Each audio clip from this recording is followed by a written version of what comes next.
Okay, everybody, welcome back. We are 6 years later, a leftovers chat. We have, hi, I'm Ethan. I've seen the show a whole lot of times. And I'm here with Benji over in the UK, who is watching it the first time with me. Hey, buddy. Hey, how's it going? It's good. I've got, for anybody listening, wondering why it might sound slightly different, I picked up a new mic just yesterday. So I've set it up and fingers crossed this audio is sounding better than before. We're totally pros. Okay. So The Leftovers, season 2, episode 10, I Live Here Now. Well, last time we left, we saw the Meg-centric episode 10-13, and we found out the girls are in fact not departed, and they were hiding out with an Airstream trailer with Meg. So let's just jump right in, shall we? Is that cool? Yeah, let's go for it. So first we're continuing our tradition of no cold opens. We're straight into the show. So we hear for the last time, let the mystery be. Last time this season anyway. And we start at the very beginning. The girls say goodbye to the Garveys and the Murphys. Once out of sight, we see they are GR through and through with their silence in the car. Once they arrive at the Miracle Lake, they grab their belongings to disappear. They see Kevin and his cinderblock, and Evie, the leader, decides to press one with her plans anyway. After Kevin jumps in, we witness the earthquake that drains the water.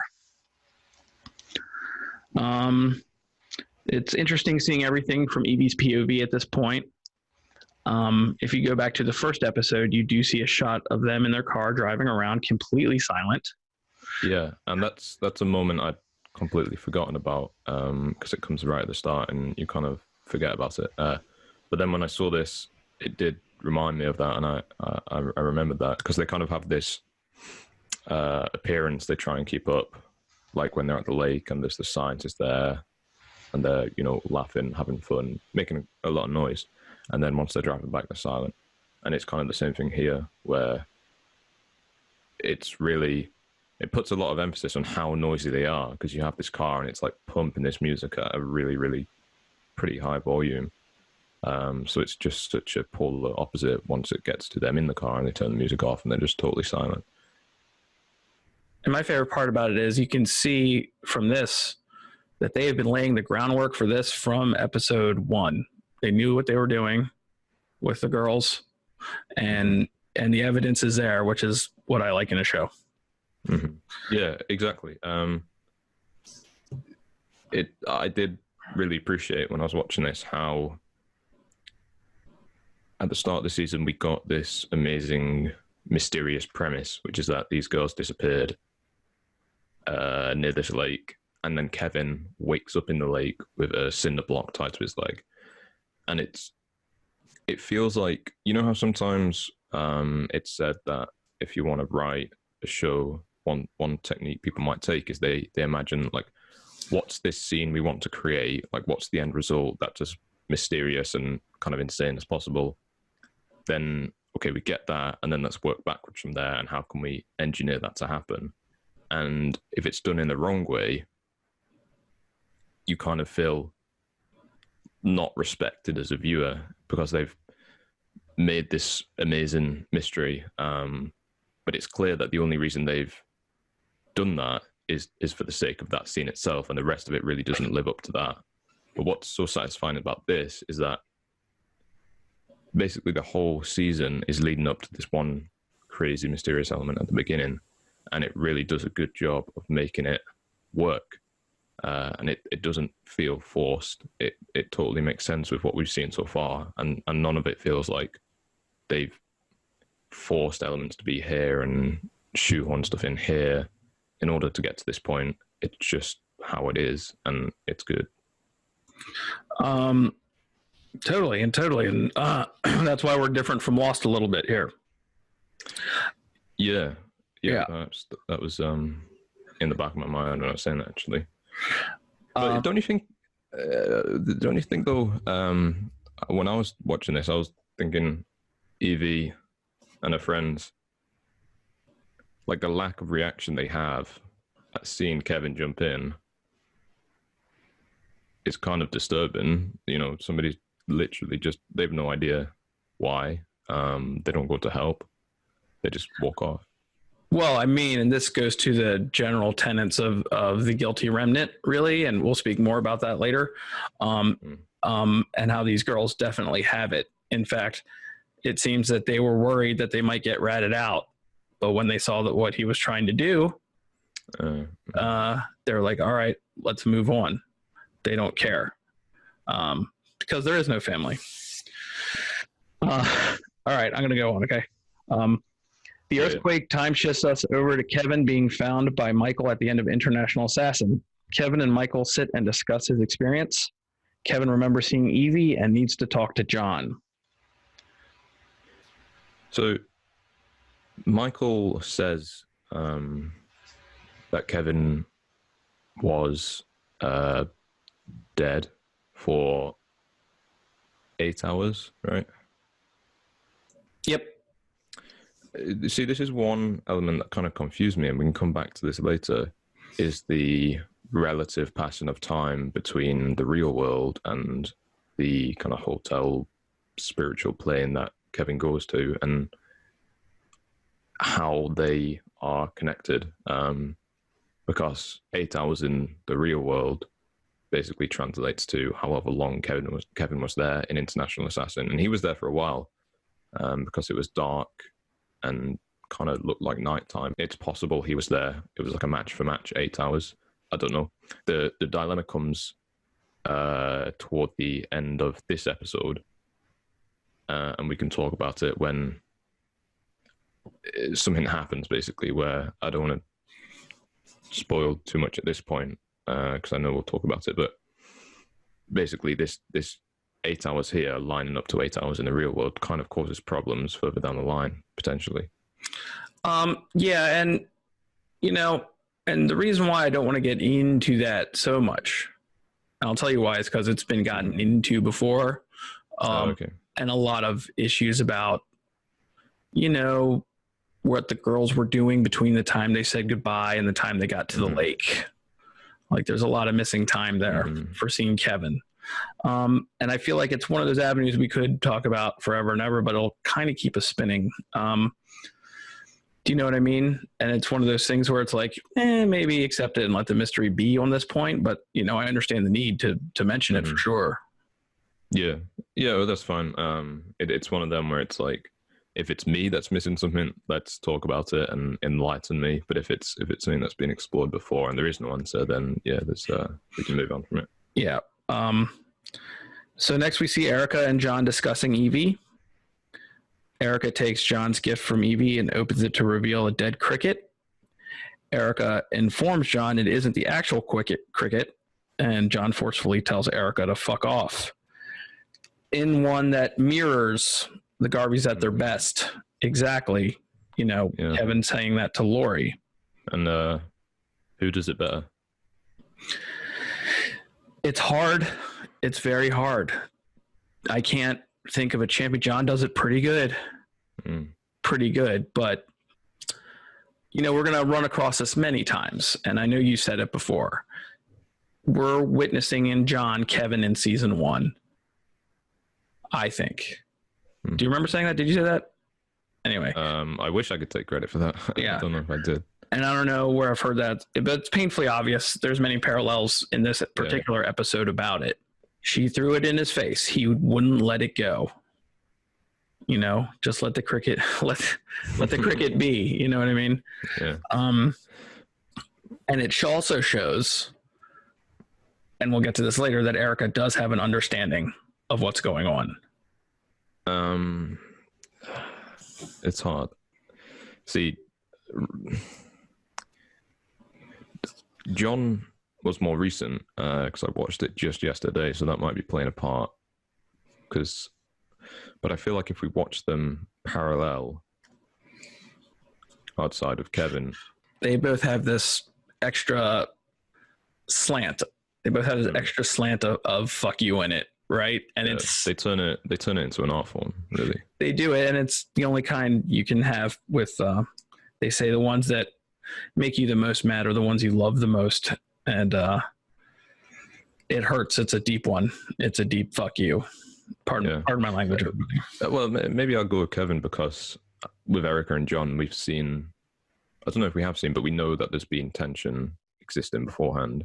Erika was going to leave John. Whereas I think with Kevin and Laurie, even though their relationship wasn't perfect, I think there was less of that going on before Kevin dropped it on her, perhaps. I mean, who did it first, who did it better? Let's go with the original for now. Right. But I like the scene because for me, this is really the start of a run of scenes that basically lasts all the way through to the end of the episode where John just knocks it out of the park every time.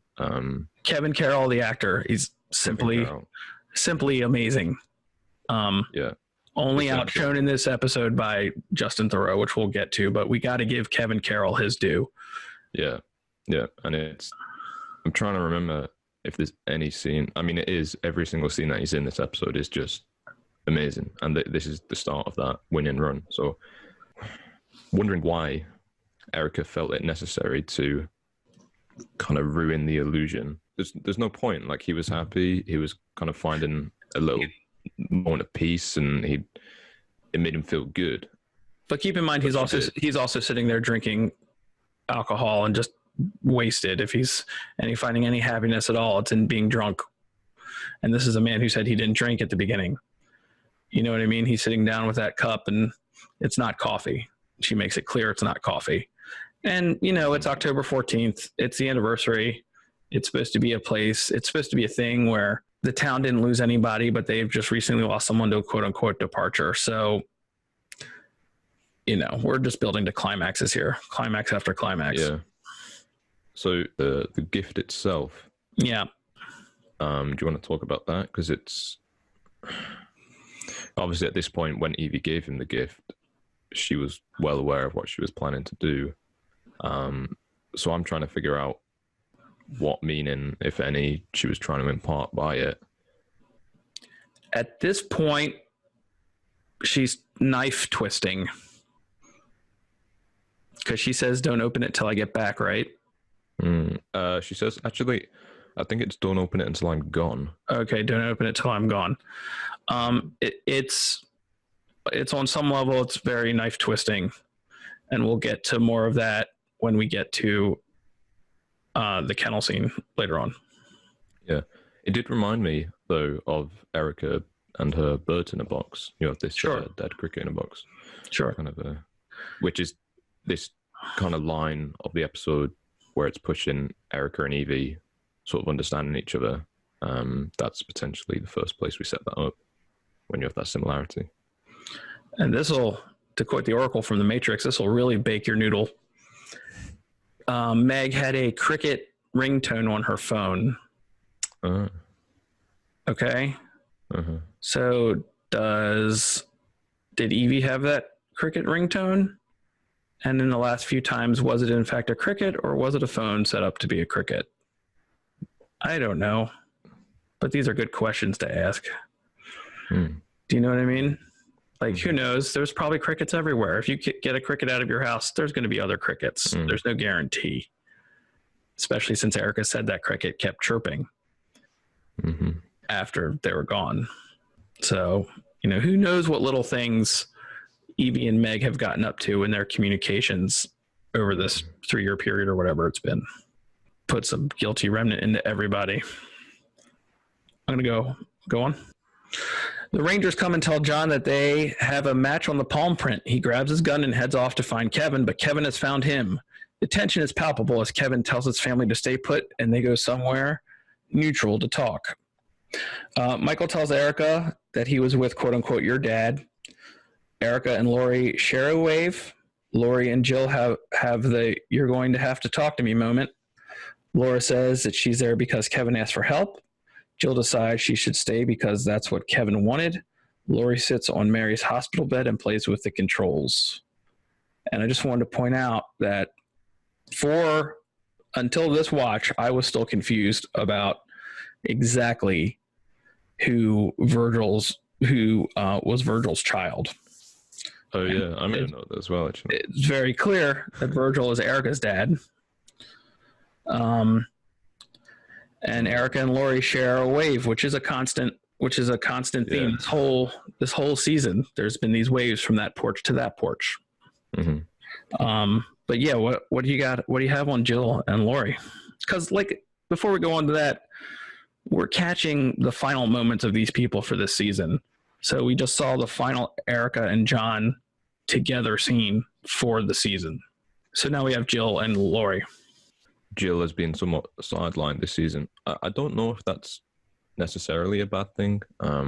It's not like Jill has to be in emotional turmoil all the time. Like, she's allowed to be okay. But I did feel like she, compared to how strong of a character she was in season 1, we definitely saw a lot less of her this season.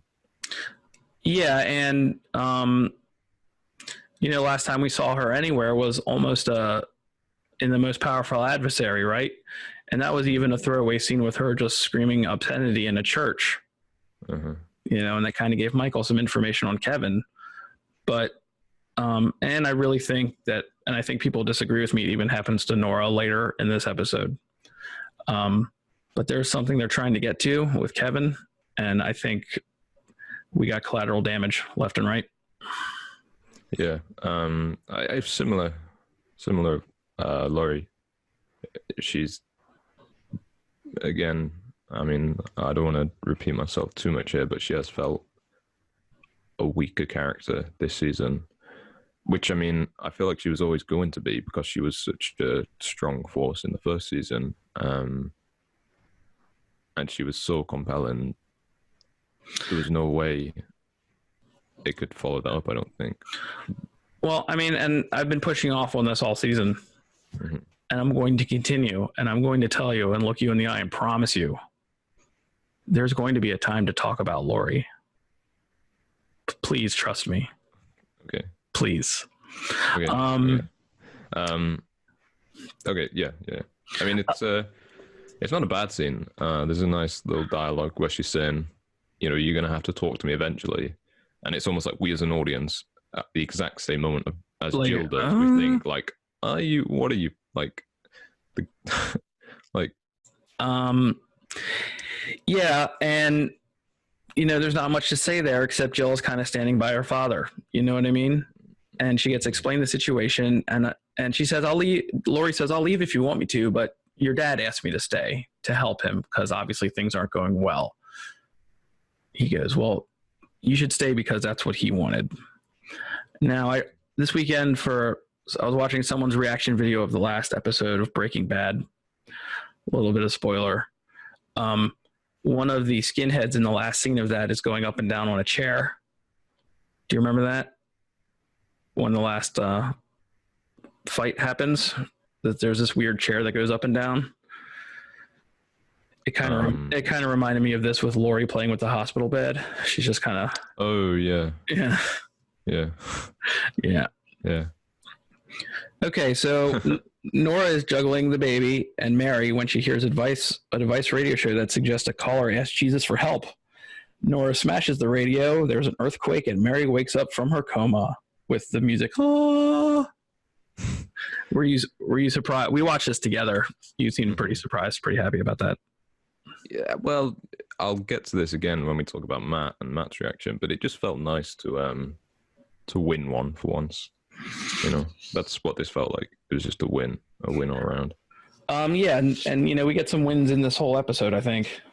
Yeah, I guess we do. I don't know how much it's meant to be linked, but you know how Nora kind of grabs the radio and she shouts like, "Oh, fix that!"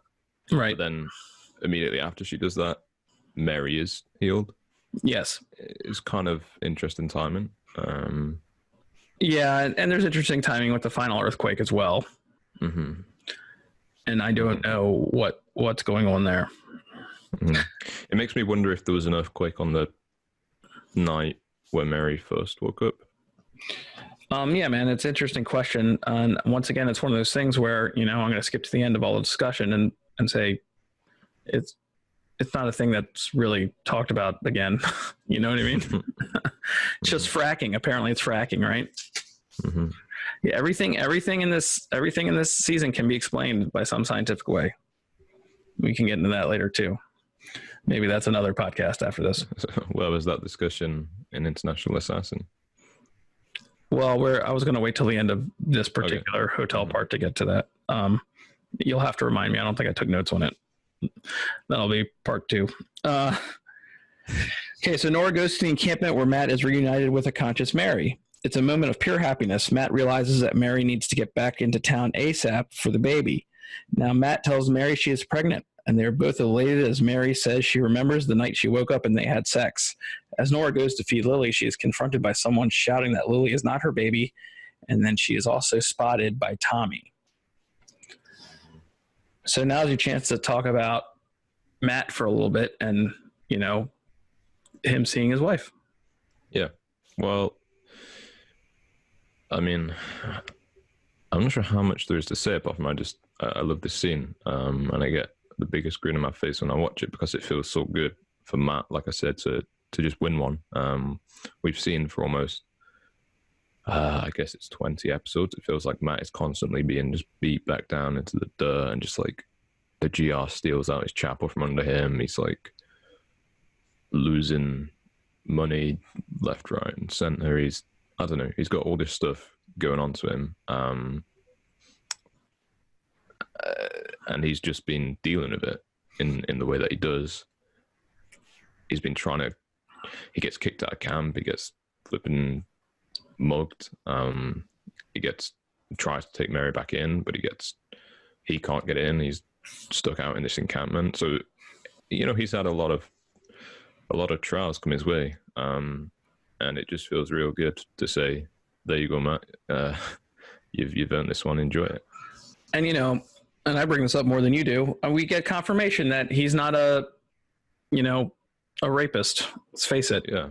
Do you know what I mean? And the Leftovers collective, huge sigh of relief all over the place because you don't want to believe it. You know what I mean?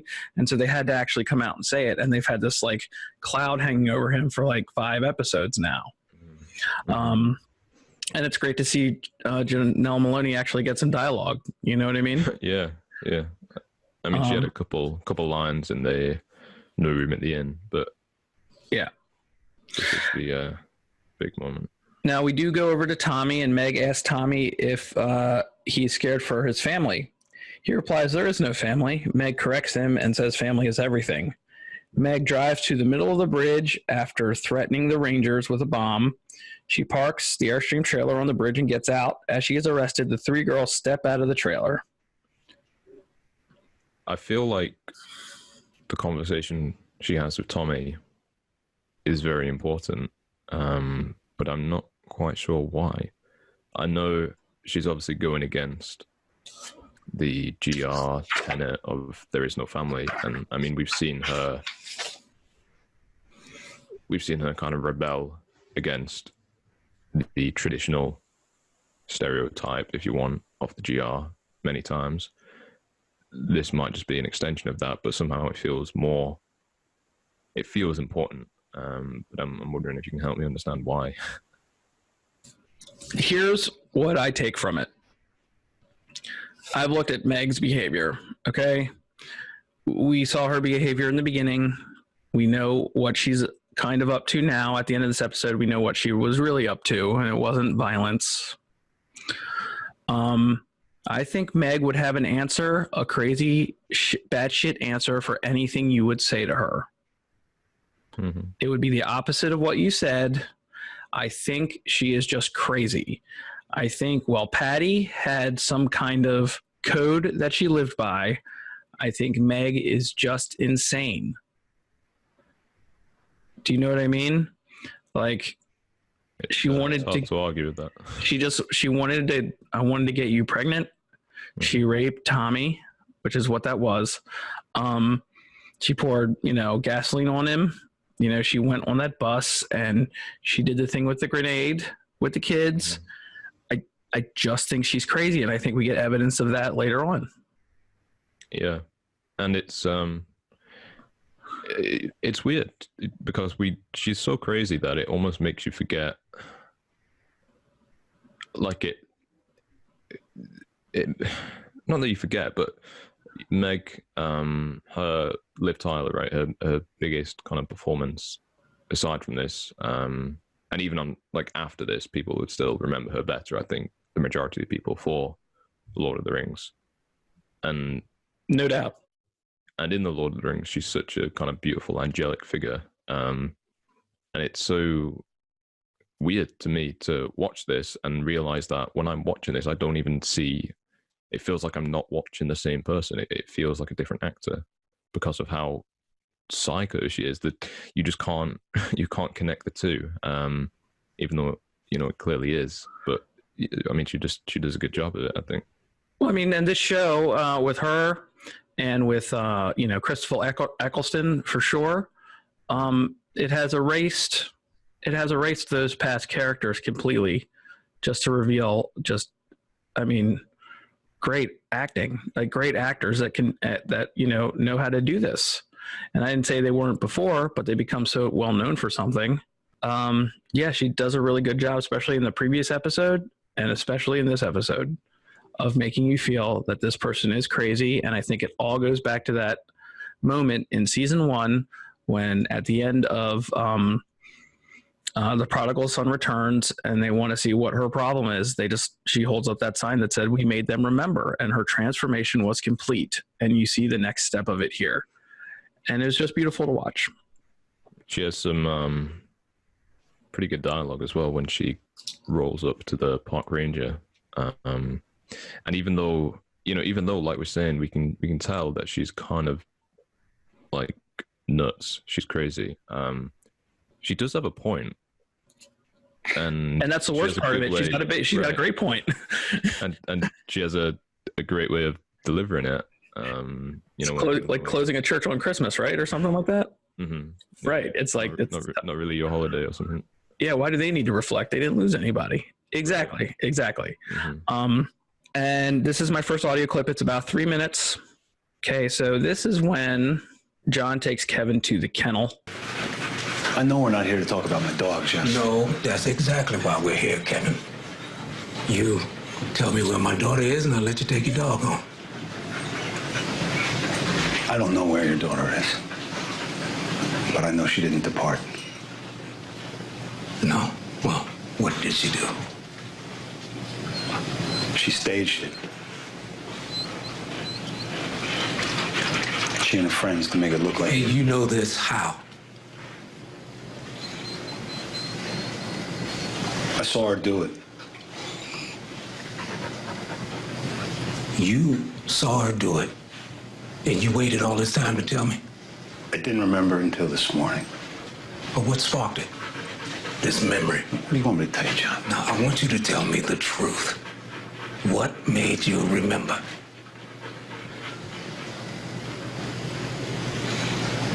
I died.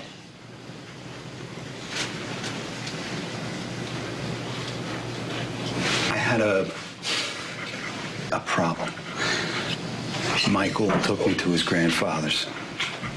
He said he could help. He gave me like a... My son took you to meet his grandfather? Yeah, virtually. He helped me. No, Michael wouldn't do that. Listen, man, he did. I swear, man, he did. Prove it.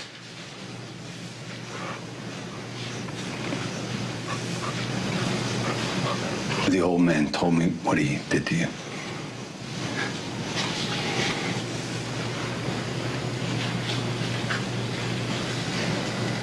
I'm so sorry.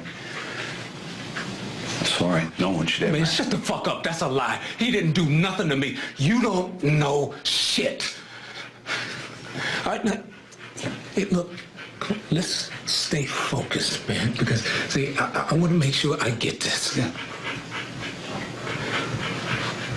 You saw my daughter pretend to disappear. And the only reason you remembered it today is because you came back from the dead. I know you don't think it can happen here, John. But it did. You're right, Kevin. That can't happen here. But I need you to explain me this. Evie loved her mother. She loved her brother. And she loved me. So why in God's name would she do this to us? I don't know. Okay, well, take a fucking guess. Maybe she didn't. What? I love you.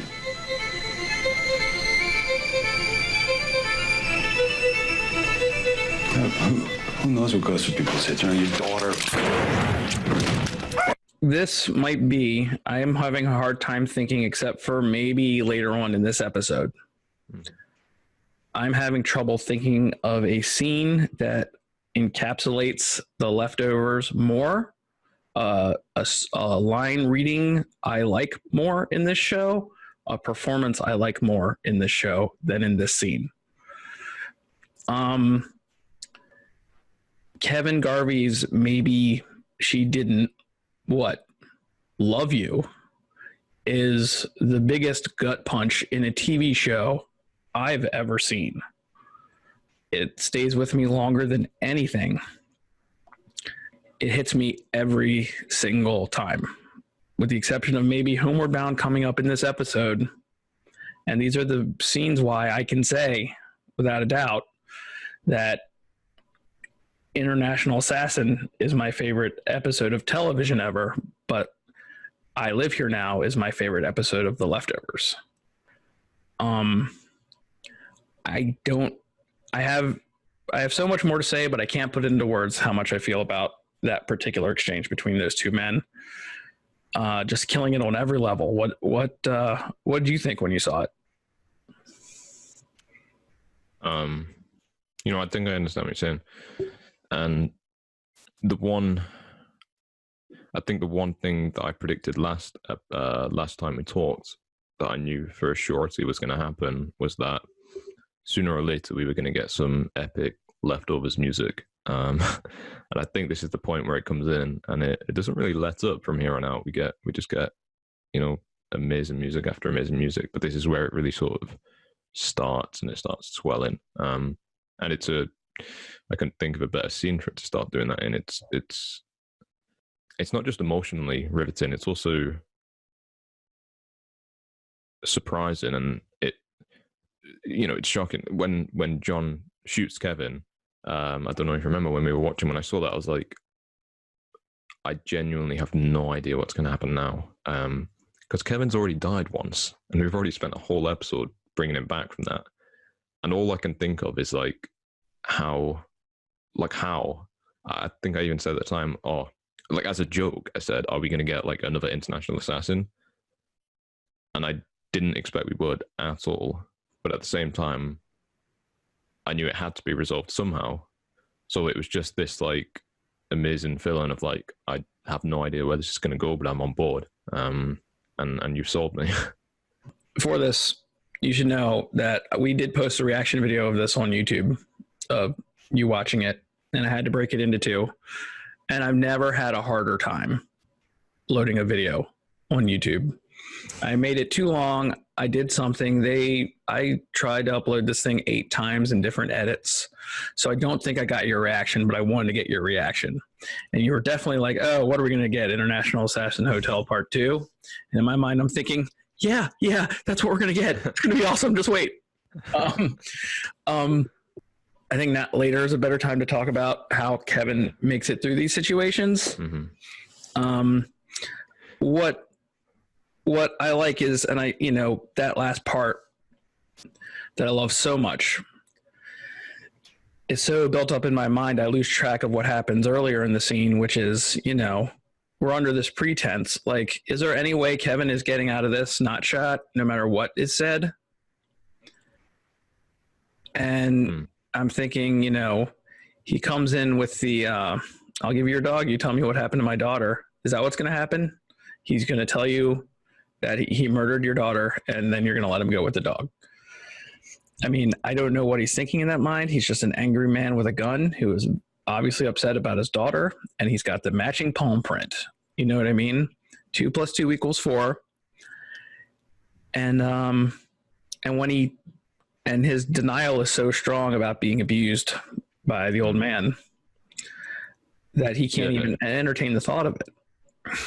And it's another moment, just another, I was saying before, this episode really is like it feels like a greatest hits highlight reel for John, and this is another moment of that. It's just so good, the acting. That and you totally believe that he is just so full of rage that when he gets hit with this monster idea that in his mind he's never thought about, which is the pain is so great within his daughter that the love for his family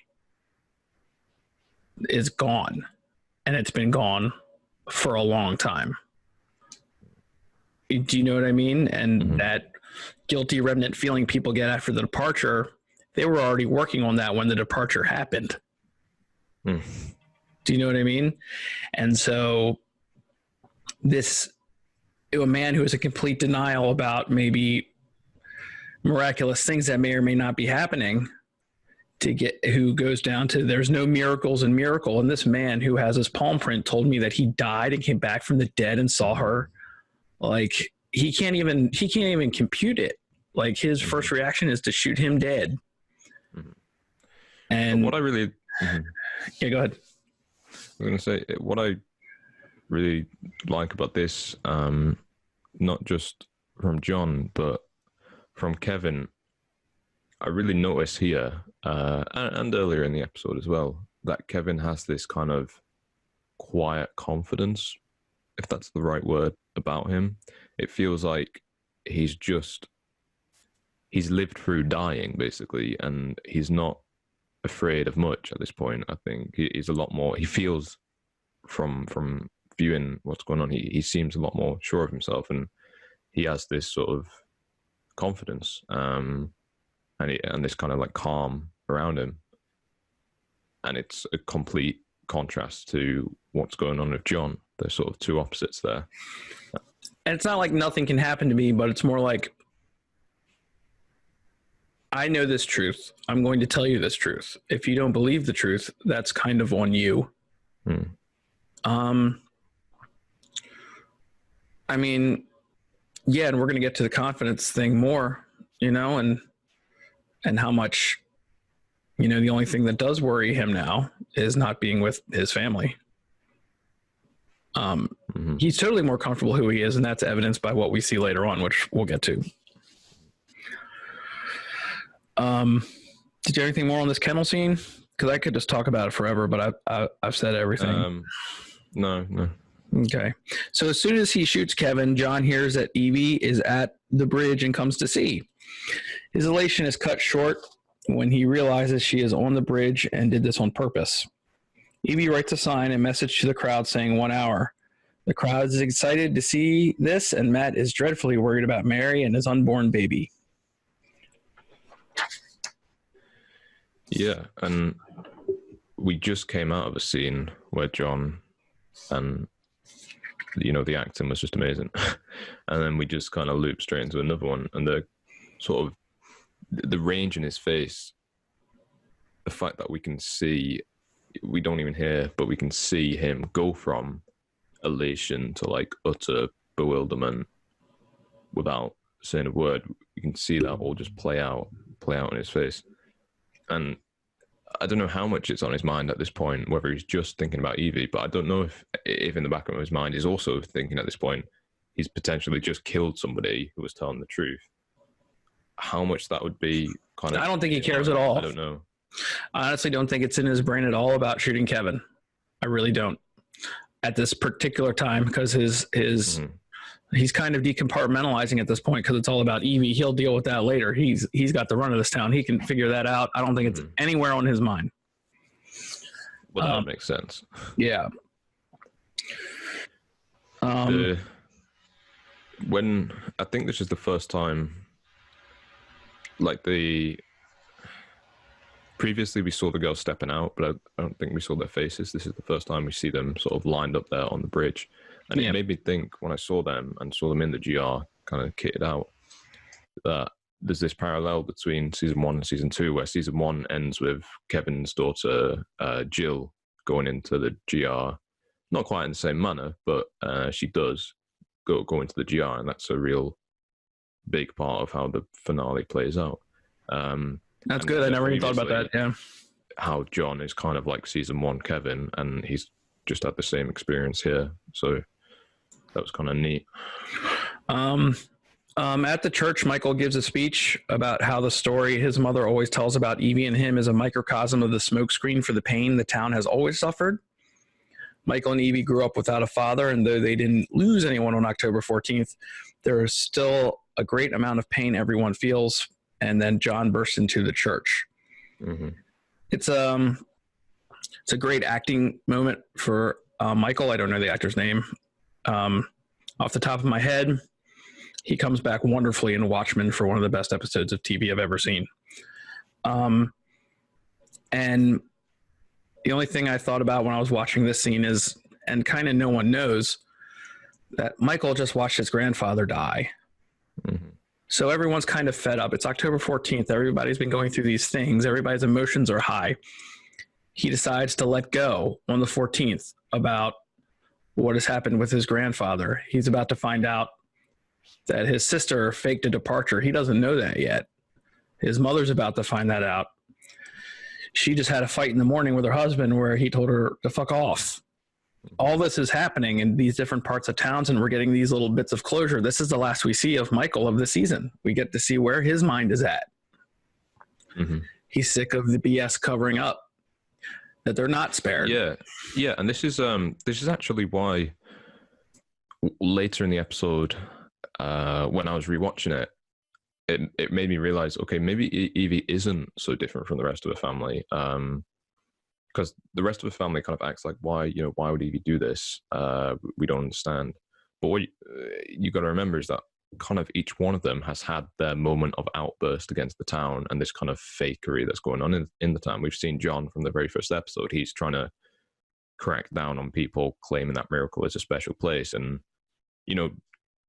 Michael, John almost fits the bill exactly of what the GR themselves are saying and want to do in Miracle, and he's had that going on. We've seen Erika call out the people of the town in Len's scene in the town hall, I think, and basically calls them out for their traditions and rituals and stuff, and says it's all kind of nonsense. And then Michael has this moment here where he does a similar thing, and so each member of the family has had this underlying deep kind of belief that the town is not what it's cracked up to be, and it's simply not.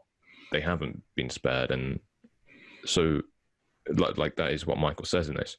So it isn't actually so surprising when you think about it that Evie would then be a continuation of this. She's taken it to another level, but that's definitely one of the reasons I think that Evie tells Erika that she understands, because they kind of each member of the family does. No way. And, you're right. And as we're going along with this analogs for the first season, Kevin, in fact, has these GR tendencies as well. And now we're seeing John has them. And as we're seeing up until this episode, this town has no real GR issue, except they have the biggest GR issue. Right? Yeah. I think that's a very good point. And I hadn't thought about it that way, but yeah, everyone in that family has blown up at that town. And again, Michael's story is also about water. Sure. Yeah, and I definitely got the water thing when he was talking. And I hope you did some background. I hope you did some background watching at the karaoke bar later. On the alternate songs? Yeah.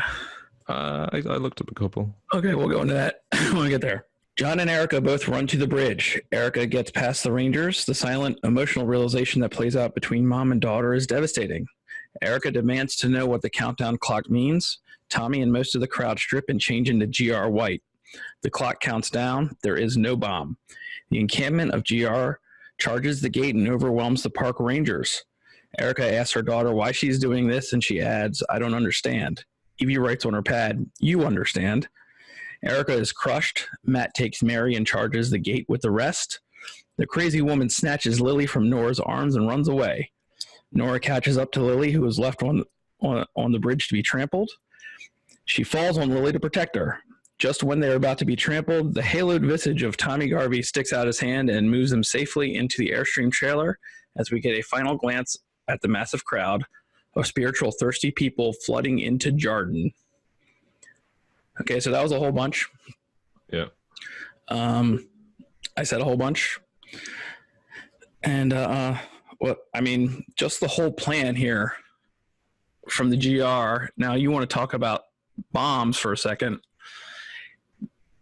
They never said they actually got bombs. There was a suggestion in that previous episode that there was a rumor that Megan was getting a bomb, and it's kind of a red herring. Yeah. Oh, there's a couple more mentions. There's when Meg drives onto the bridge and she talks to the officer, she says, I can't remember how much. It was like, I have a bunch of plastic explosives in the back. Will that do? And then there's also when Evie holds up the sign that says 1 hour, somebody in the crowd, I don't know if they were a plant or not, shouts out, they're going to blow the bridge. So those were the other mentioned. And then obviously there's Erika when she's saying like, what, you're going to blow yourself up? You're going to blow this up?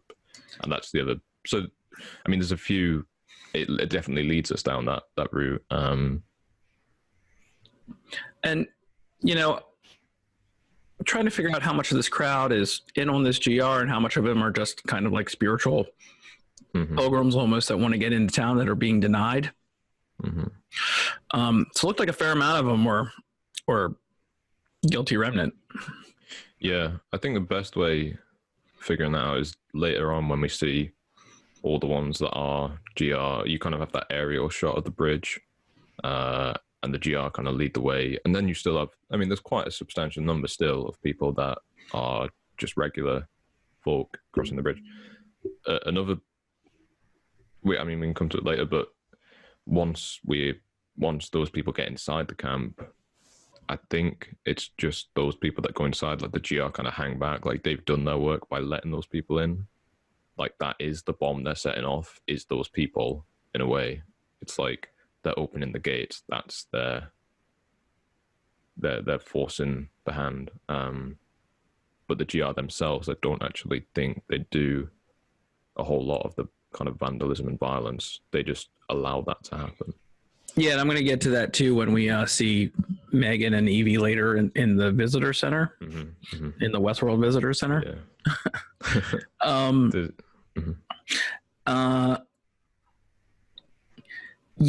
The bomb, and I think a lot of, to the extent the thing with Nora and the lady taking, upon rewatch, as you're watching it the first time, it's literally like it's pulse pounding and you're very worried that, they have you thinking that The Leftovers is the kind of show where they might actually show you a baby getting stomped on, when in reality, it's not that at all.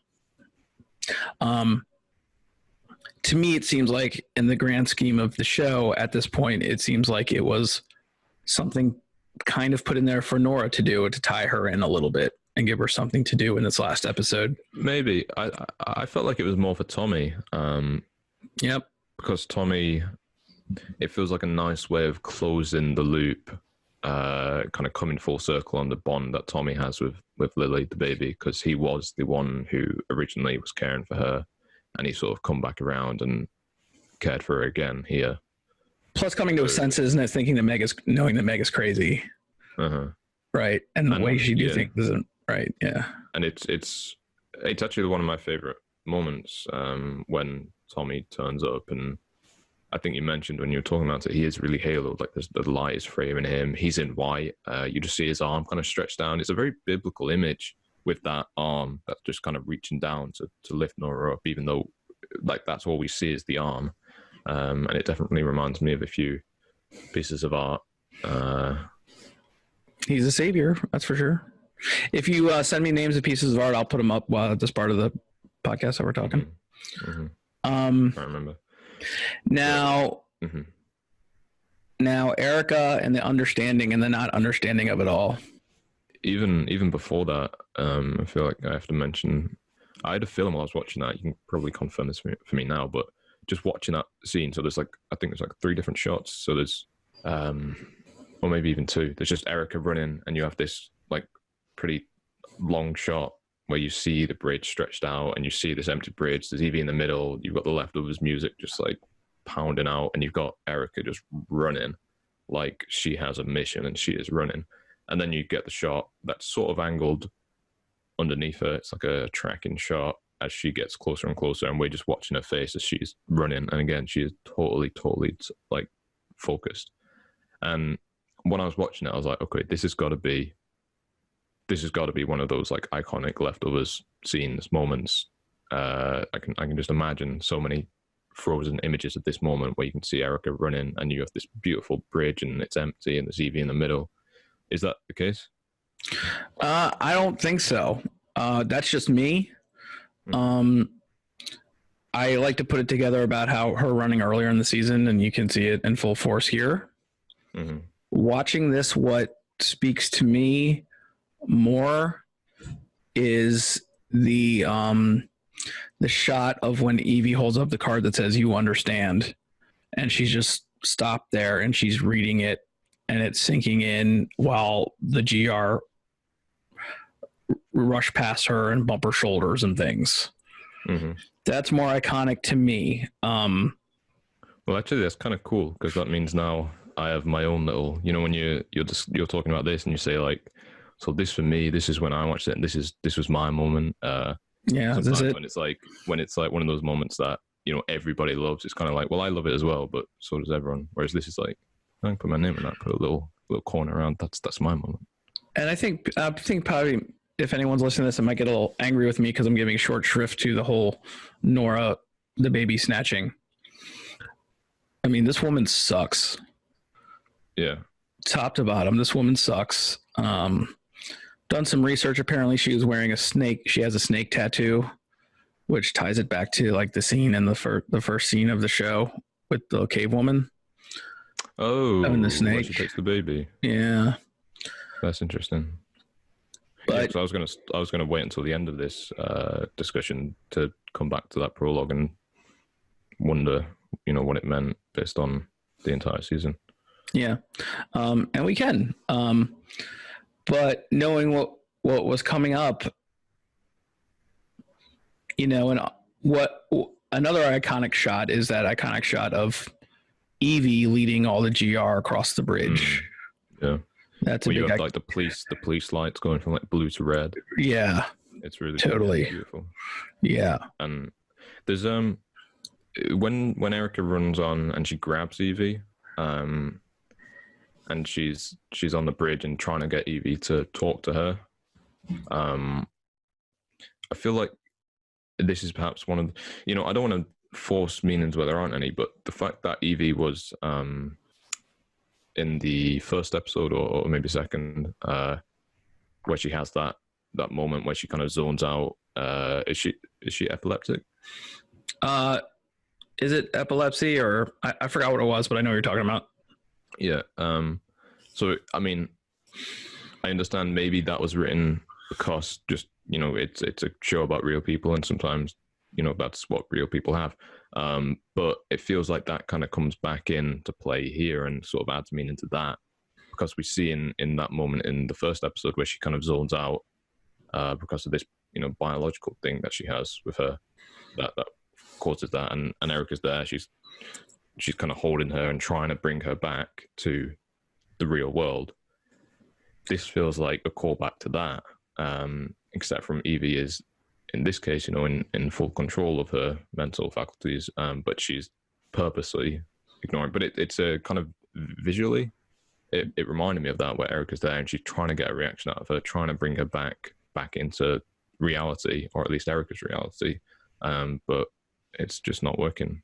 Maybe Evie has been playing them for a really long time with this, and she's really good at playing zoned out to the point where she doesn't have to listen. I mean, she's really, really damaged. She's done a lot of damage here. She has a lot of anger and hate.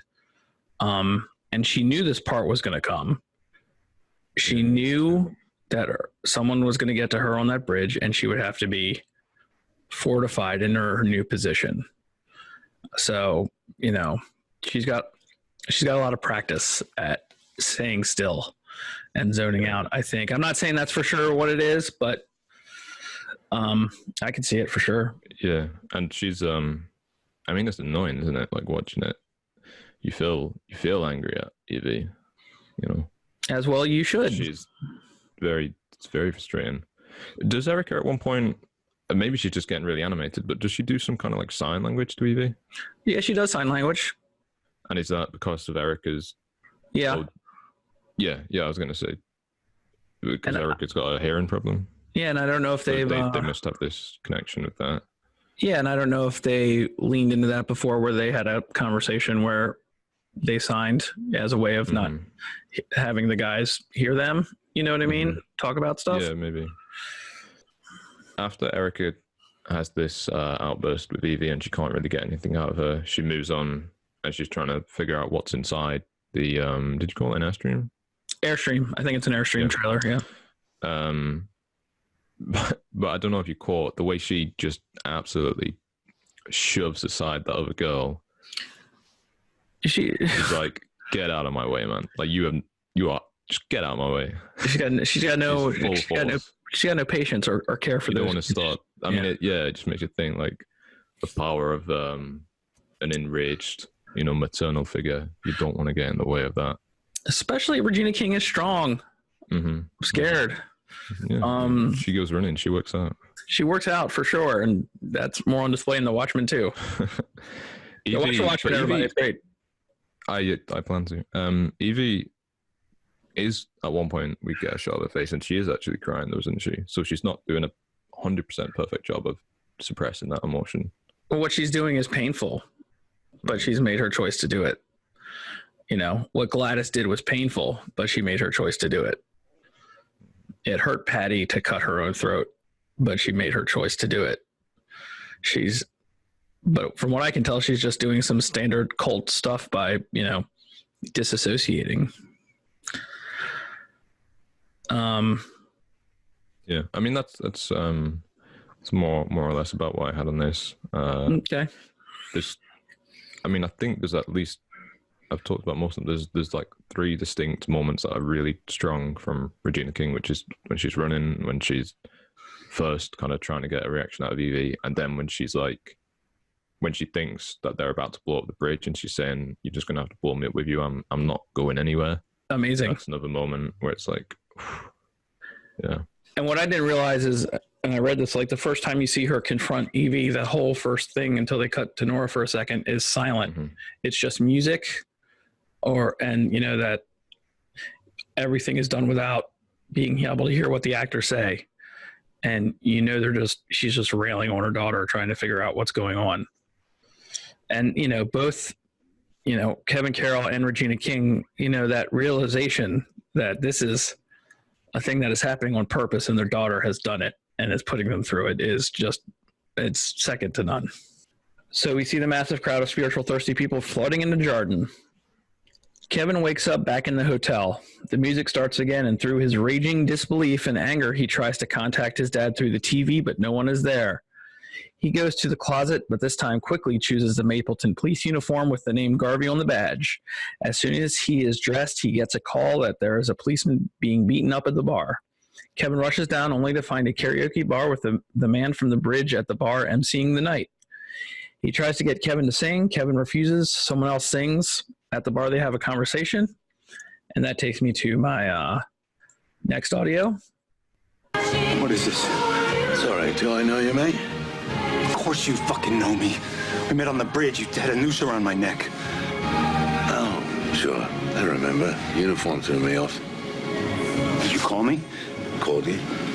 I got a call. There was a cop getting attacked down here. The only cop I see around here is you, officer. I suppose this crowd could turn on anyone if they can't sing for shit. Just tell me what I need to do to get back.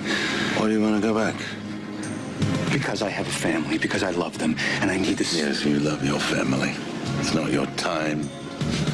Still got so much to live for. Oh, come on, be original, mate. Why should you go back and the rest of us be Because stuck? I deserve to.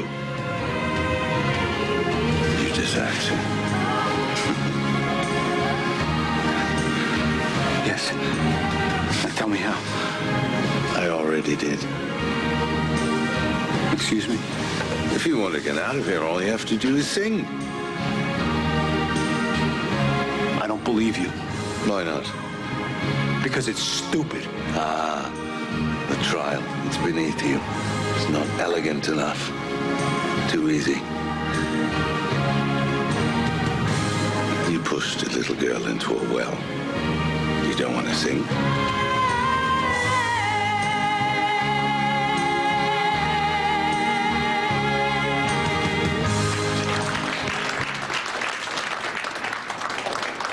Who's next? Anybody? You're right. Don't do it. Stupid. So much in here. And I'm thinking while I'm making these, I'm gonna have to cut out these audio clips, and they're gonna be way too long. My favorite audio clip of all time is 3 minutes. This was less than 2 minutes. Everything that I love about Kevin Garvey is wrapped up in "I don't believe you." Why? Because it's stupid. I feel like these are the thoughts I would be having. You can tell me I've been shot and I'm in this state again, and the only thing I have to do is sing. That's stupid. And his blind rage at being back in the situation he's in again once he wakes up in the hotel. Yeah, he shouldn't have put on the Mapleton uniform. The minute he did, he got that anger back. But that's him putting on himself again. That's him. No, I agree. It's good. It's good. You know, he studies this. He studies this international assassin thing again, and he's just like, no, I'm good. You know, I'm gonna. You know, he's like this calm confidence you talked about when he was talking with John. Mm-hmm, exactly, and that's. I mean, we talked about it in International Assassin. It's the know first who you are, and then adorn yourself accordingly. So Kevin knows who he is, and he's pretty speedy about getting to that Mapleton uniform, putting it on. He definitely. It's another moment of him being a lot more confident in himself. And we have this Australian actor back, or he's doing an Australian accent, who was on the bridge. Mm-hmm. Just conversation is great because he says all the things that you would think a person would say. I have more to do. I have children. I have a family. I love them. And he's like, oh yeah, everyone else does too. Why do you think you're special?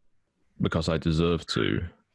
That again is like, I mean, it takes a fair amount of confidence in yourself to say that you deserve to, I think. Well, but more like, he's not confused anymore. He doesn't have Patty spitting in his ear about maybe you should kill yourself.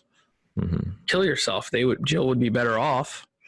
He's like, no, I want to live. I want my family, but singing, that's beneath me. And this is one of those scenes where Justin Theroux, it became clear to Damon Lindelof that Justin Theroux did not like singing. And so he threw it in there to get him a bit uncomfortable. Well, yeah. I mean, going right back to the start of this, I did, like, when this happened, and I saw, because it kind of comes in from, it's like abstract, and then it slowly, like, focuses in and on the water, and I was like, I had my fingers crossed when I saw that. I was like, this looks kind of familiar. Is this what I'm hoping? And then when I saw it is, I was like, okay, this is gonna be good. I want to see what happens.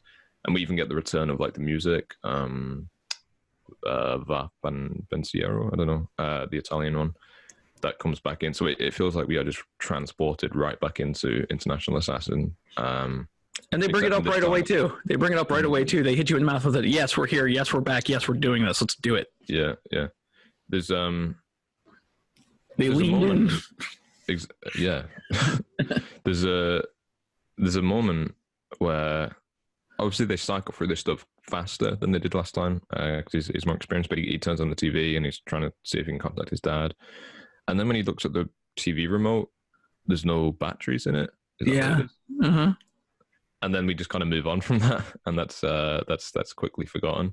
But it's definitely in there, and I'm not sure what it means. But Well, and the whole thing is leading up to. Are you ready to talk about Homeward Bound for a minute? When I rewatched it, I was listening to the phone call as kind of hard as I could, and I'm pretty sure it was the Australian guy. You can kind of tell when you rewatch that. 100%, yes.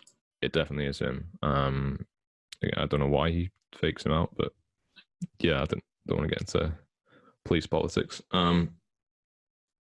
There's a Greek figure in Greek mythology called Orpheus. And Orpheus was known as a great musician, but tragically at one point his wife dies and goes to the underworld, and so he manages to get an audience with Hades, who kind of rules the underworld, and in order to kind of secure a safe passage out of the underworld for him and his wife, he sings for Hades, and the song is so good that it persuades Hades to let them go, and so they go to leave. And that's kind of where the parallel cuts off, because unfortunately, given that it's a Greek myth, it's also a tragedy, so he turns back while leaving, which is against the rules given by Hades, and it means his wife has to stay. But that was the most, like, if you Google about somebody singing to escape from the underworld, that is what you'll find. It's a fairly well-known legend, myth. And the other cool bit is that one of the most classic versions of this story was told by the poet Virgil, who we've talked about before. No, and it's good, and I think it's right on, and I think pretty much everything you've brought up this season with the Greek myths has been gold. It really has. Mm-hmm. All right, so Homeward Bound. Homeward Bound. We're now in Homeward Bound. I'm not going to play Homeward Bound. I'm not going to sing the lyrics to Homeward Bound. Yeah, don't worry, I already listened to it. I know in the region of 20 to 30 times this week. I've grown up with Simon and Garfunkel my whole life. I'm very familiar with the song. I will say it's on par with the kennel scene, maybe even more so after reading about it. I know that it was not the first choice of the producers. I know the first choice was Like a Prayer by Madonna. I'm so glad that didn't work out. Madonna said no. Yeah. And when you listen to the lyrics, now I do have a little rant about this, okay? Because right now we are, and I didn't want to date this show, but right now we are in the middle of a self-quarantine aspect of the coronavirus 2020 lockdown. I think you meant to just call it the virus or the illness, so that the illness YouTube doesn't hit you. Will they? Okay. That's what I've seen going around, yeah. Yeah, so we're in the middle of the virus. So it's a very weird time. I don't know if you can tell that me and Benji actually seemed more subdued than normal, because it's fairly stressful. And so I've been going on the Reddit leftovers community when I can, because there's lots of time. And I've seen lots of people compare this situation we're going through right now to what has happened on the leftovers. That is everyone's right, and that is everyone's place to do it, and I think it's good. I saw a discussion the other day where someone had said in response that they were watching Leftovers the first time, and it was they were comparing it to this thing that's happening now in the entire world. And someone had responded to them how wrong they were, and they shouldn't bring it up because so many people have already brought it up already. And this made me very angry.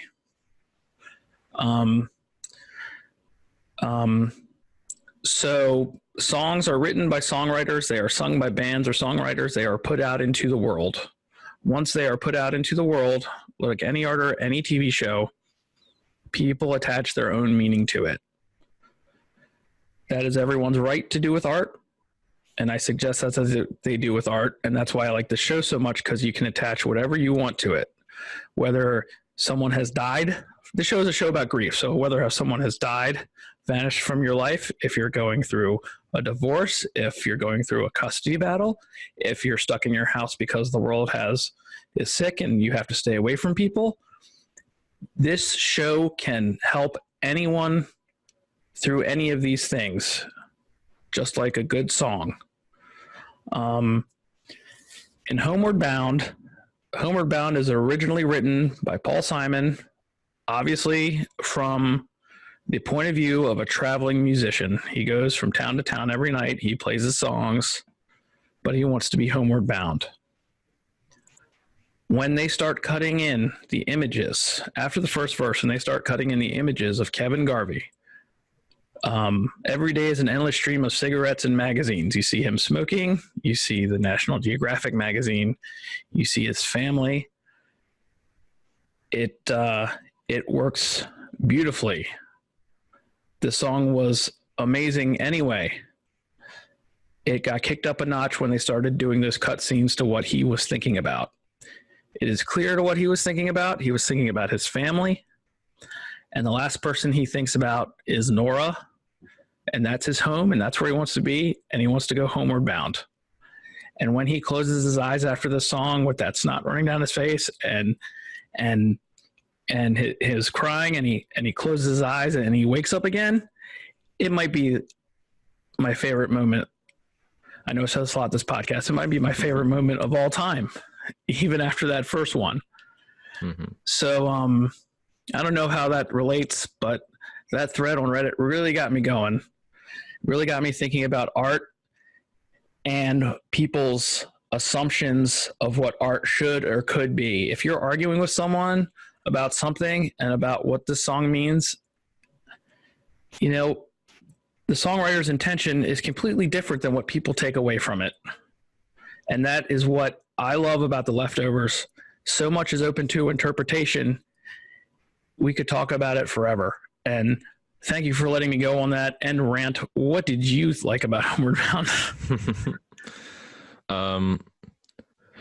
Yeah, so I've listened to, you know, my fair share of Simon and Garfunkel songs, and I've definitely heard Homeward Bound before, but not to the point where I know the lyrics off by heart, and it's not even like I recognize the tune instantly. So I mean, I've heard it, but like probably under 20 times.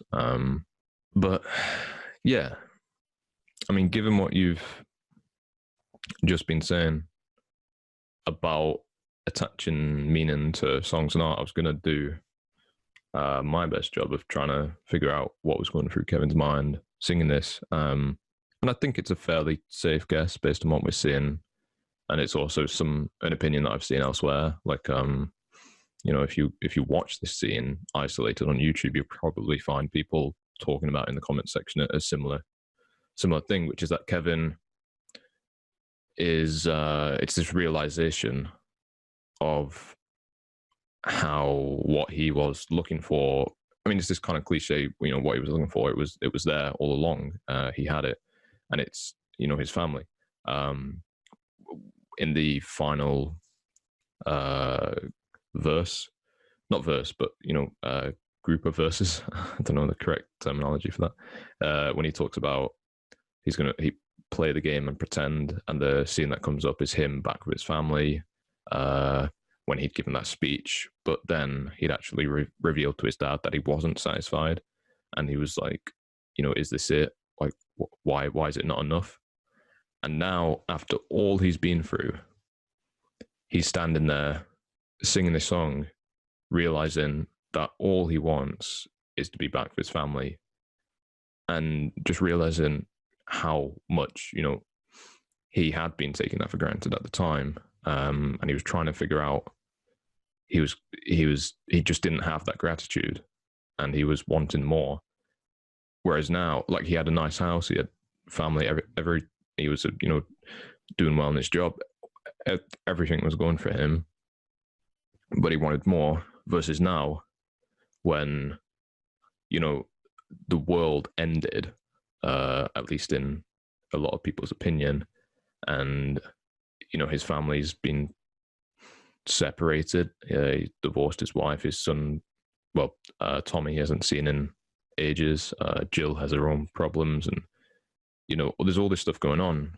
But for him, that even with all that, he's realizing that is the thing. Like, that is what he most kind of aspires towards. That's what he wants above anything else. And it's this slow process of realizing that as he's singing the song. And he's actually, he starts out just kind of going through the motions, and then he starts to realize that he identifies with it. And I feel like I've maybe said that in too many words. I probably could have said that in a simpler way, but that's what I understood it as. I mean, that's what we're doing here. It's just, I think about all the things I like the most. I've gone over these lists here before. Favorite movie is Memento. This is my favorite TV show. It's how I feel afterwards that I judge it on, right? And this scene does everything it's supposed to do. And Justin Theroux is not a great singer, right? But he gives it everything here. And emotionally, and it just hits. It hits, and it hits hard, and it hits Kevin hard. So hard that he realizes, and we can get into it now, Kevin was shot through the body. Something hit him, but it went right through, and he was shocked, and he's losing a lot of blood. And I think in his mind, he went through this dream state, and at the end of this dream state, he realizes finally to accept who he is, right? And finally to accept that all he wants, if he can get out of this, like many people at home right now, probably, all he wants to get out of this is to be with his family again. Mm-hmm. And, I'm getting emotional thinking about it because it's rough in the streets right now, and it's rough watching The Leftovers, and it's great to talk to you about it and work through some of this stuff. Yeah, I mean, it's the story we've seen in many TV shows, films, and books where somebody has something and they don't realize how much that thing means to them until that thing is put in danger, and it's possible that they might not be able to get back to that thing or that state. And that's not just something we see in TV and film. That's we all experience that. I think that's why this is so powerful, is because we can identify with it. And like you said, with what's going on right now, it makes you realize how foolish you were, a few months ago when you had all this stuff and none of this stuff was going on, but you were still, like all of us, we're all human. There was probably stuff we were frustrated about, wanting more of, and not being grateful for what we did have. And so it's definitely timely, and it's just a great. Well, that's the thing. It will continue to be timely. This is a show that will continue to have this resonance. I think forever. Mm-hmm. Yeah, man. Say one of the things I really like about it is, like you said, Justin Theroux, he's an actor, not a singer. But that, like, I feel like the scene would be worse off if he was a good singer. You know sure. what I mean? Oh, yeah. That's kind of the point of this, is that it's so human and it's so easily identified. It just feels like it's easier to identify with him because, how many of us can sing like, I don't know, imagine he's a great, I don't know, imagine instead Lawrence of Welch or somebody. Right, yeah. Like if they were up there singing it, you kind of have this disconnect because it doesn't feel like something you would be doing. Whereas when you see him doing that, you're like, yeah, if I was there, it's probably what I would sound like as well. Actually, some people would be like, they would be lucky to be at that point. He does manage to hit most of the right stuff. And yeah. I mean, yeah, it's almost like, and I almost feel like I can just put it into words better because I've watched it so many times, and I'm older by 2 decades. because it was very hard for me to put into words how much I liked it and why. It just hits you. It hits you with the feeling, and if you're out there listening, go watch it real quick again to figure out why we're going on and on about it. But you said he was originally going to sing Like a Prayer. That was one of the first ones, yeah. And I don't know if that's just a thing they tell you, but that obviously wouldn't have worked. Did you said earlier you wanted me to remind you about the possible, like, the other songs that were on that wheel? Oh yeah, please. Well, actually, I was hoping you could kind of take the lead on this, because the one that I'd actually looked up was Like a Prayer. We've already mentioned that. It was kind of hard for me to read. It was some of the other ones. I know there was Angel of the Morning. That was one that was being sung. Yeah, which we heard singing. And I don't know what else was on there. Those are the only three I got. Okay. But what would be good for Like a Prayer? I'm going by memory here. Life is a mystery. Everyone must stand alone. I hear you call my name and it feels like home. So that would have worked. Now that I think about it. I'm impressed you knew that. I'm okay with lyrics. Mm-hmm. Angel of the Morning. That's Juice Newton, who also did Playing with the Queen of Hearts, if you know that song. That's not one that was ever set up for him to sing, I think. I think that was always going to be where it was, and that's on the wheel because she spun the wheel. But I mean, they could have chosen any song to put in before that. Like, they had to choose for it to be that song, didn't they? Now, let me ask you the thing. The last song in Lens is I Am a Rock by Simon and Garfunkel. I think it's Lens, when she throws the rock. Right, yeah. So we have a little bit of a theme here right now, right? Mm-hmm. Simon and Garfunkel theme. I'm glad it wasn't a Sound of Silence that he was singing. Would have been a slightly more dark end to the singing. It just encapsulates it perfectly.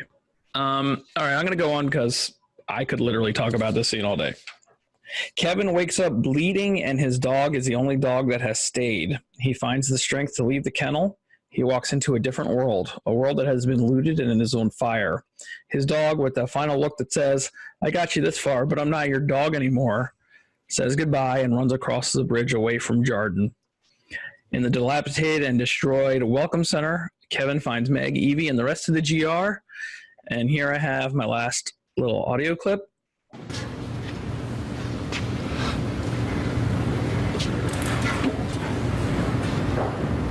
What are you doing here? What are you doing here? I live here now.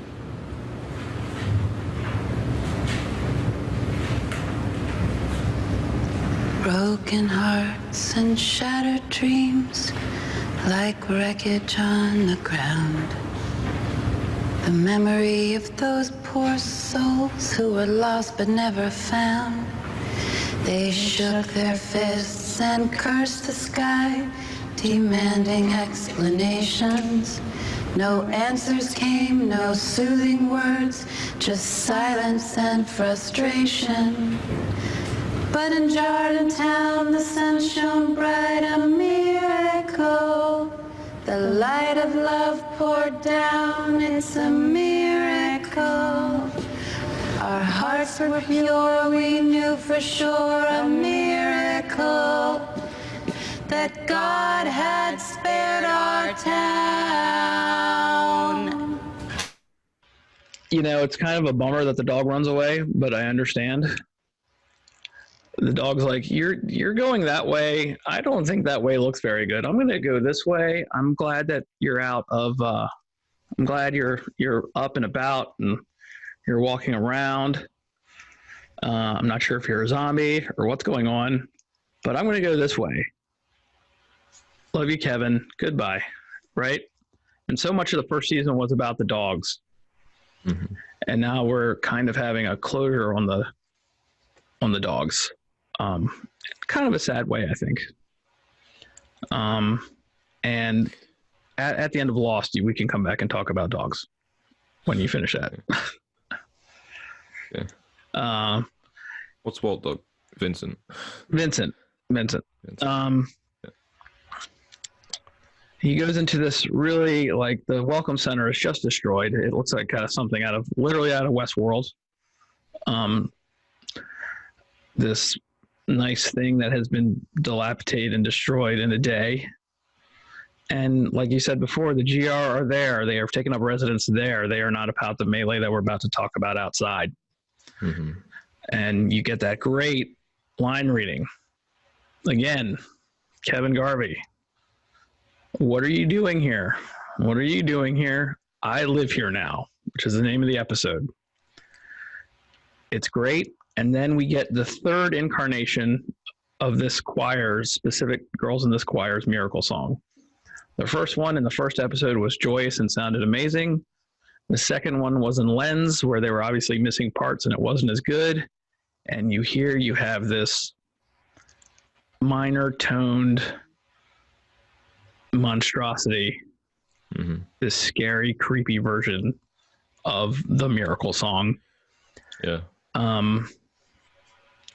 Good stuff. Great stuff. I love it. Yeah, and I never noticed before, and so he said, but that does come kind of right after we've just had Kevin deliver this really powerful and this real heart. Like he said, he sung this song with such heart, and it's this real emotional, human feeling song versus this one.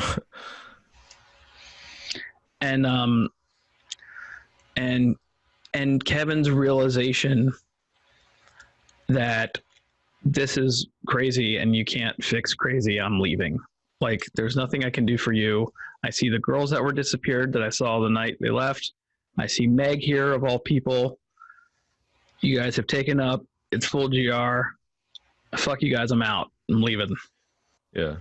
And he knows what he wants now, doesn't he? All he wants to do is get home. You know, he's not going to be wasting time trading words with Meg. But before he does that, he has to go to the clinic. Yeah. because he's bleeding a little bit. So when he says, "I live here now," again, that's his. It's that confidence, you know, that grounded. You know, he knows. He knows. It feels like he understands finally what he wants, and that is to be with his family here. I'm gonna go outside the center. Okay.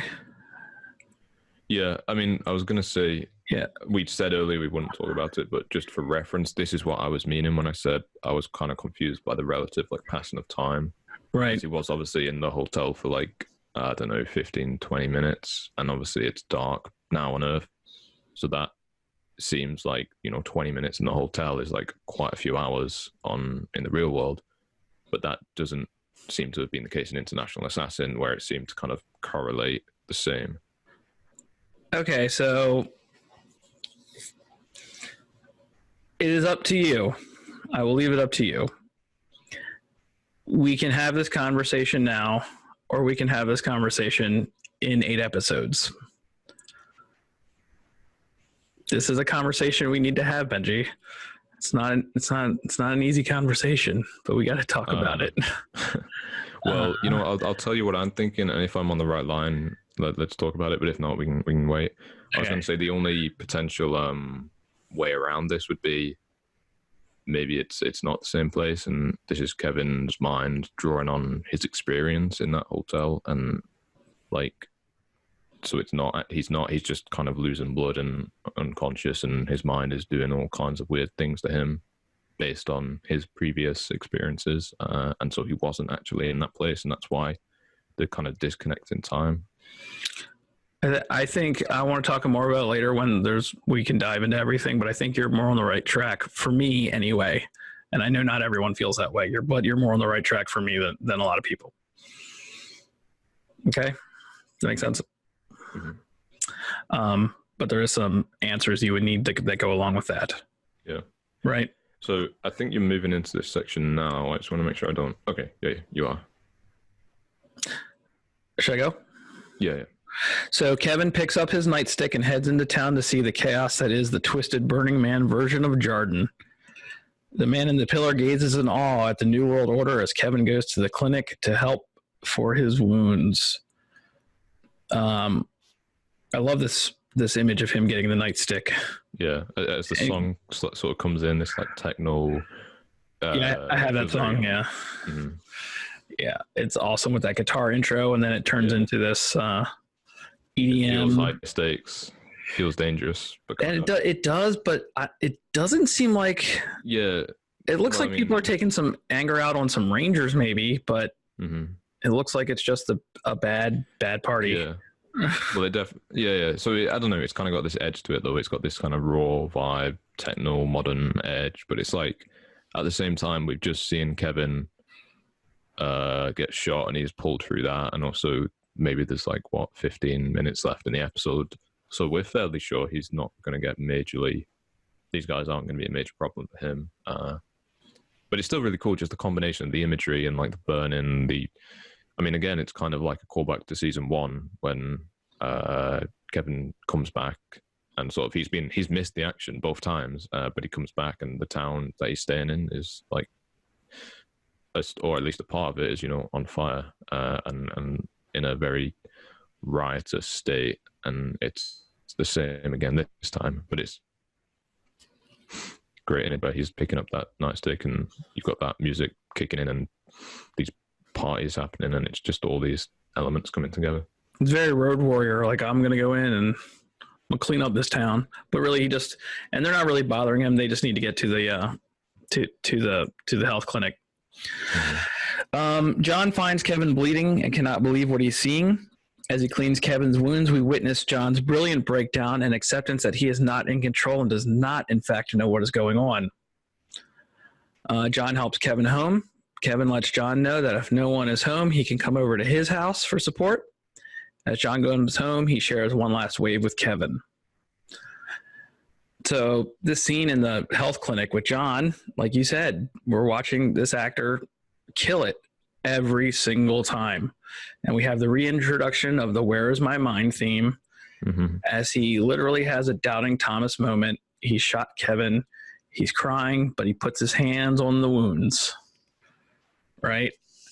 And that great admission, he doesn't understand what's happening. And Kevin's like, me neither. I don't know what it makes you think I'm different too. I have no idea what's going on. And my other favorite thing is he says what he said, I shot you, I killed you. And he goes, nope. Yeah. Which at this point, Kevin's at this point, Kevin's like, yeah, man, I've been trying to die for 24 hours now. It's not happening. Yeah. It's good. It's it's kind of stressful when he gets into the hospital and he's stumbling all over the place and leaving blood everywhere. And he's bleeding out, man. It's looking rough. What is it he's trying to open with his teeth? Do you know? The gauze. Oh, okay. He's just trying to get something on his body to stop the bleeding. Yeah. I mean, it's so... Watching that, though, you watch as he slowly kind of gets more and more tired. He's trying to open it and he's just sort of spacing out. I mean... It's like he could use someone to help him. Yeah. And I mean, I guess this is one point in the episode where it does kind of feel like the timing is somewhat convenient that John turns up right at this point. Sure. But, you let it slide because we want to see it. And he's looking for Erika. He's screaming for Erika, right? Mm-hmm. Yeah. Who knows where she is? Mm-hmm. Well, again, yeah, I mean, you kind of said basically what I was going to say anyway, which is that John is amazing in this. So is Kevin. So is the music. It really feels right to have Where Is My Mind come back in here. As they both kind of admit to not understanding what's going on. And they have that kind of moment of solidarity together. And it's even if neither of them understand what's going on, at least they understand each other in a way. And there's full, especially with that moment where it's what if I do if there's nobody home? You can come over to my house. It's an ultimate, surrendering to not being able to fathom what's going on. It's the ultimate, and this person, Kevin, is able to forgive him. So these kind of things, whether miracles happen or not, the point is that if I need someone and no one's there, what do? Well, I'm your neighbor. You come over to my house. And it's nice. It's and it's good as well because I obviously that you could tell from the beginning of the season that John and Kevin were going to come to heads at one point. I just didn't know whether it was going to end up like a Erika Nora showdown where it's, you know, those definitely didn't look into each other's eyes and say, I understand you. I know that's not what Kevin and John said, but they had that moment together.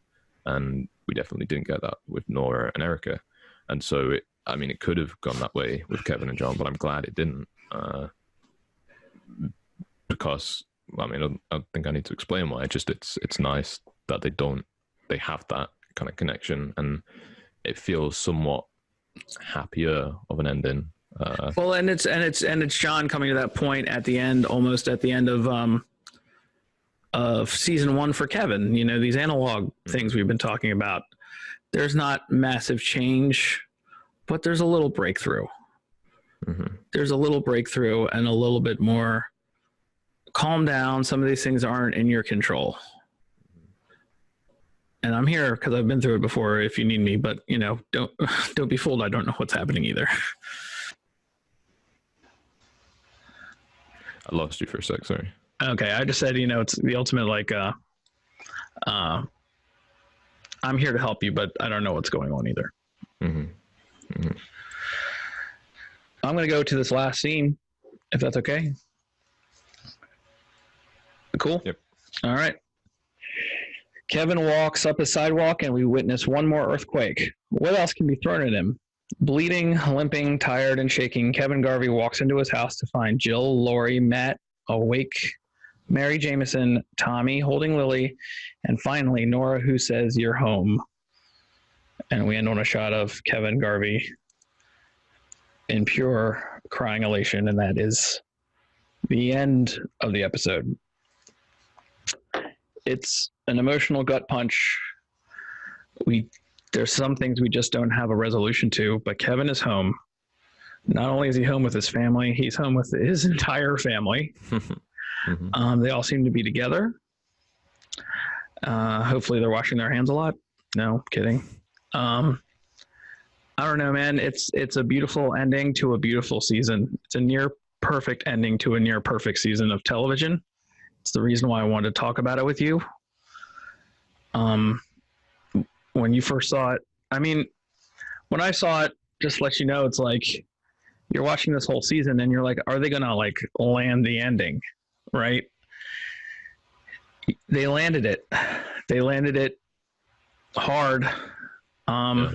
Tens from every judge, as far as I'm concerned, and you just sit with it for a while. You know what I mean? Mm-hmm. And it does make me even somewhat nervous for season 3, because when you said to me that this was potentially the way they'd written this was it could operate as an end to the series if it needed to, I definitely see that, especially when I rewatched, and not everything, but everything that matters feels like it's come together, and even if there's not been a resolution, there's been something, it's enough. And if it's not been resolved, it's probably because it doesn't matter as much as the main point, which is kind of really Kevin and Kevin's perspective and him being his happiness and his appreciation for his family. And once we have that, none of the other stuff matter more than Kevin finally coming to terms with what he wants, who he is, and how much he loves his family. So it would feel like a mistake to lengthen this to sort that other stuff out when it doesn't really matter once we have that. And yeah, and the thing was, the main thing was going around is, man, I really want more of the leftovers more than anything, but I'll be okay if I don't get it. Yeah, and it is kind of like, if you were to say that this end to the season is a perfect 10, you're kind of tempting fate to come back and try it again, because you know that you can't beat a perfect score. All you can hope to do is equal it. So you just don't want to shit the bed, as it were, like, and lose all the goodwill you have from the first that season that just came. So, and I promise you that is not the case with season 3. I promise you that's not the case in any way. I just, for my money, it doesn't get, there's not a better season of television that's been produced than what we saw. And and at some point, all those little time things, you know, they go away. Like the timing of where Evie is and everything, man. We got to go back to the song at that point where, you know, let the mystery be. I mean, the question of Kevin and what is going on in real supernatural world, or what is going on in his mind, has yet to be fully cracked open. And I don't know if we'll get there, but I know we'll talk about it more in depth in season 3. And I mean, unless you have anything, do you have anything else on the episode? Well, no, not really. Just the ending as a whole is okay. I'm trying to think of the right word. Cathartic. Oh yeah. That's what it is. It's literally what you've been waiting for since the first episode of season 1. You've been waiting for everybody to be there together in one room, and for Kevin to be thankful that they're there and be able to enjoy that moment. Like, it occurred to me when I was rewatching that this is, as far as I know, the first time that Kevin and Tommy have been in the same room since season 1. Like, even in the first episode, one of the first times we see Tommy or Kevin is when he's on the phone trying to get in contact with Tommy.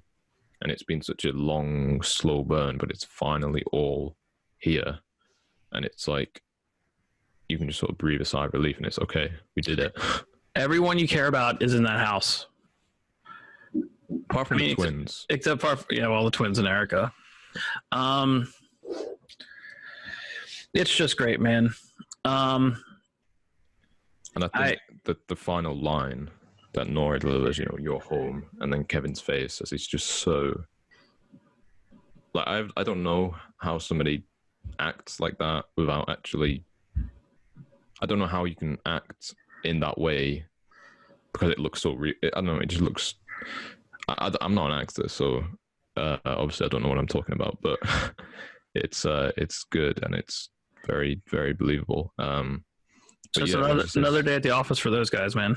Right. When she says, you're home, like, that is the last line of it. That's what it's all been about, is him coming home.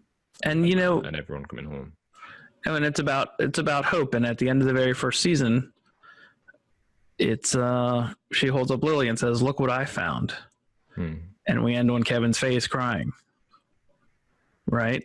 And so here we are again. Nora says something, a very simple sentence, and you have Kevin's face crying. This is, I think this one, I live here now. Yeah. I think that was my favorite episode of them yet. I really enjoyed International Assassin for the experience it was. But in terms of all the different emotional points that this one scored, it was there every time, and it's hard to compete with that. The great thing about International Assassin was that it did a lot of the legwork to make this episode so good. When you have that return to it right near the end, the reason that that's so strong is because we already spent the whole of International Assassin building that association and that place up, and so it sort of borrows from that. It's like, I know this episode, without that, this episode wouldn't be International Assassin, so we can just steal the little pieces of it and put it in, and now we have a bit of everything. And you don't even need International Assassin because we've got it in here anyway. You know what I mean? And it was a gamble for them to do, and it paid off. Oh, yeah. Yeah. And it's, it's like I said, when, in International Assassin itself, it's the kind of thing where you think it would be cool if they did that, but they're not allowed to do that, so they won't. But then they do it. and that's why it's so good to watch. Same thing here. I mean, yeah. Same thing here, though. Like, they weren't allowed to go back to that. They weren't allowed to kill him again, but they did. Yeah. And I think, I think it's obvious at this point, but I'll say it just in case I haven't yet. By now, season 2 is my favorite over season 1. It took me perhaps a little longer than you were expecting. I know, like, well, you can't halfway. I'd still been preferring season 1. I was a big fan of season 1. I know it's generally seen as the weakest of the seasons, but I really liked it. And I think a huge part of why I liked it is actually one of the parts it took me a while to ease into this season, and that was Laurie and her performance and the character in the season 1 versus season 2. But I don't want to push any further on that, so I'll save that. But yeah, this season definitely stepped up from basically from episode 5 to the end, I guess. 5, remind me, 5 is No Room at the Inn. Yep. So Lens, most powerful adversary, international assassin. Yeah, you have like 5 in a row that just. Yeah. 3 points. Swish. And as I was watching it, I thought to myself, I'm watching the greatest thing I'll ever watch. And that was 6 years ago. And I feel the same way. I don't know exactly when we're coming back for season 3. I know we are. I know it's going to be fairly soon. I know that current things have taken us and gotten us a bit busier, which I'm thankful for because, a lot of people can't work right now, but we are able to. Mm-hmm. So if anyone is listening, thank you so much for being here while we went on this journey with Benji as he watched The Leftovers, world's greatest TV show. Still champion as far as I'm concerned. And that's all I really have to say. Thanks again, man. It's been a real blast. Well, thank you. Goodbye. Remember, subscribe if you haven't. Hit the bell. Yeah. The like button. I don't know. Okay. That'll be cool. Okay. All right, man. Good luck with everything. Stay inside. Wash your hands. Don't touch your face. And I'll talk to you soon. Okay. Bye.